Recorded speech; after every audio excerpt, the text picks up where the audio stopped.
सिया राम मैं सब जग जानी, करहूँ प्रणाम जोरि जुग पानी। रदन कछु फल अनुसंधाना, भूप विवेकी परम सुजाना। करैज धर्म करम मन बानी, वासुदेव अर्पित नृप ज्ञानी।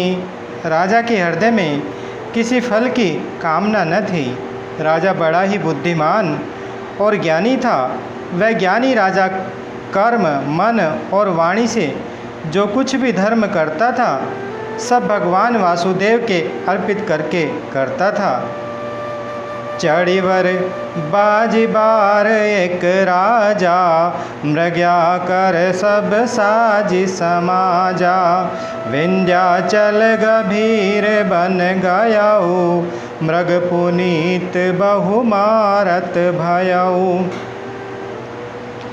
एक बार वह राजा एक अच्छे घोड़े पर सवार होकर शिकार का सब सामान सजाकर विंध्याचल के घने जंगल में गया और वहाँ उसने बहुत से उत्तम उत्तम हिरण मारे।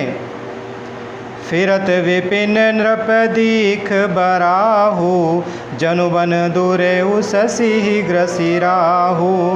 बड़ विदु नहीं समात्मुख माही, मनहु क्रोध बस उगिलत नाही। राजा ने वन में फिरते हुए एक सुअर को देखा। दांतों के कारण वह ऐसा दिख पड़ता था मानो चंद्रमा को ग्रास कर अर्थात मुंह में पकड़कर राहु वन में आ छिपा हो। चंद्रमा बड़ा होने से उसके मुंह में समाता नहीं है और मानव क्रोधवश वह भी उसे उगलता नहीं है। कोल कराल दसन छवि गाई, तनु विशाल पीवर अधिकाई। गुर गुरात है आरो पाए, चकित विलोकत कान उठाए। यह तो सुअर के भयानक दांतों की शोभा कही गई। इधर उसका शरीर भी बहुत विशाल और मोटा था। घोड़े की आट पाकर वह घुरघुराता हुआ कान उठाए चौकन्ना होकर देख रहा था। नील महीधर शिखर सम, देखी विशाल बराहु। चपरी चले उहय सुटुकी नृप, हाँ कि न होई निबाहु। नील पर्वत के शिखर के समान विशाल शरीर वाले उस सुअर को देखकर राजा घोड़े को चाबुक लगाकर तेजी से चला और उसने सुअर को ललकारा कि अब तेरा बचाव नहीं हो सकता।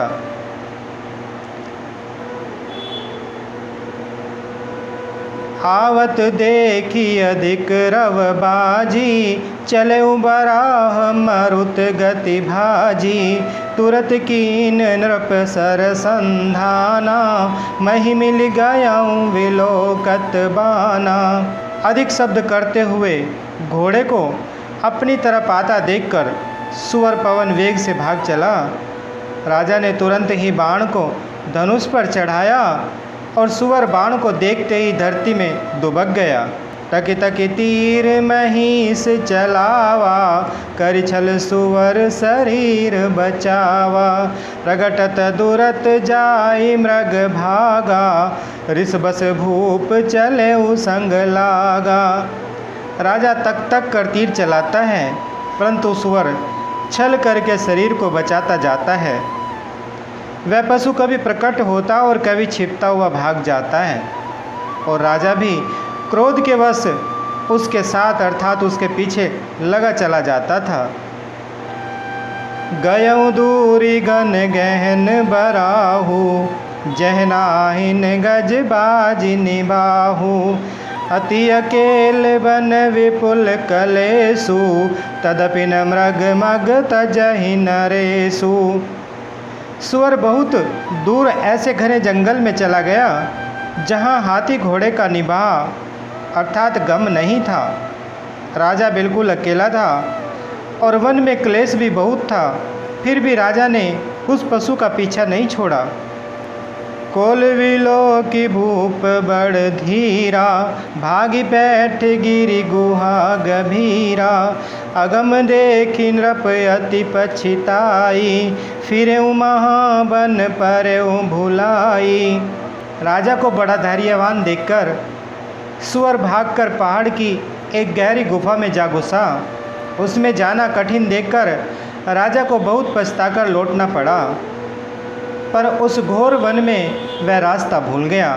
खेद खिन्न क्षुधित त्रसित राजा बाजी समेत, खोजत व्याकुल सरित सर, जल बिनु भयऊँ अचेत।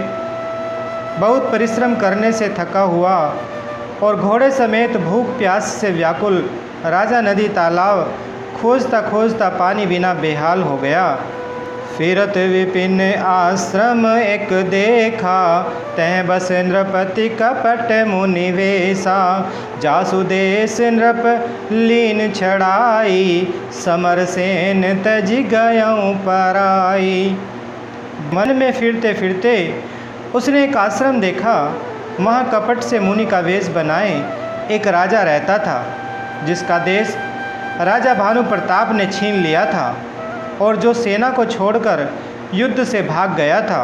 समय प्रताप भानु कर जानी, आपन अति असमय अनुमानी।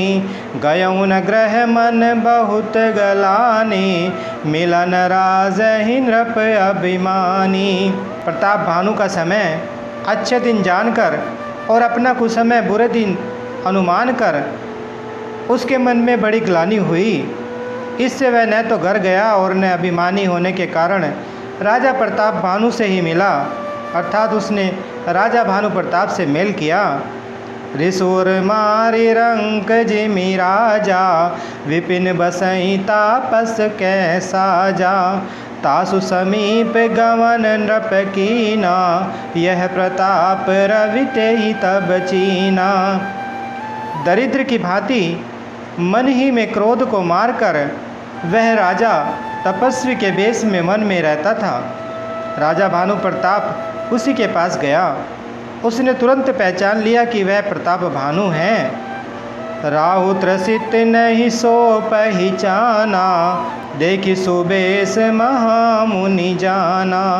उतरी तुरगते कीन प्रणामा, परम चतुर न कहे निज नामा। राजा प्यासा होने के कारण व्याकुलता में उसे पहचान न सका। सुंदर वेश देखकर राजा ने उसे महामुनि समझा और घोड़े से उतरकर उसे प्रणाम किया, परंतु बड़ा चतुर होने के कारण राजा ने उसे अपना नाम नहीं बतलाया।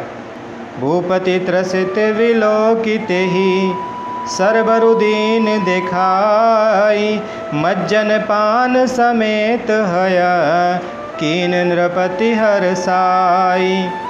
राजा को प्यासा देखकर उसने सरोवर दिखला दिया। हर्षित होकर राजा ने घोड़े सहित उसमें स्नान और जलपान किया।